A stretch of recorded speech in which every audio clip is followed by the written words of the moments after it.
मित्रांनो, तुमच्या फार्मवरती पण काही असे पक्षी असेल ज्यांना लंगडापण आलं असेल, अपंगत्व आलं असेल, ते सारखे बसून राहत असेल, त्यांना चालायला त्रास होत असेल, चालताना पण लंगडत चालत असेल, तर हे जे प्रॉब्लेम जे आहे पक्ष्यांना होत असते ते विटॅमिनच्या कमतरतेमुळे. मित्रांनो, त्यांच्या फीडमध्ये त्यांना पुरेसे विटॅमिन भेटत नसल्याने हा प्रॉब्लेम तुमच्या फार्मवरती येऊ शकतो.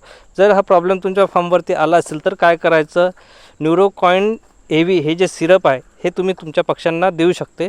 जर मोठे पक्षी असेल तर 10 ते 15 ml तुम्ही 100 बर्डसाठी पाण्यातून द्यायचं आहे सिरप, किंवा लहान पिल्लं असेल तर 5 ते 10 ml तुम्ही द्यायचे आहे 100 बर्डसाठी.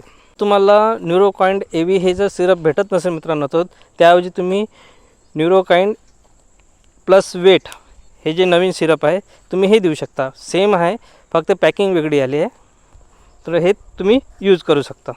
डोसेस सेम आहे, रिझल्ट पण सेम आहे. मित्रांनो, खूप छान रिझल्ट आहे ह्या मेडिसिनचा. मॅक्झिमम फार्मवरती हे मेडिसिन यूज केली जाते मित्रांनो.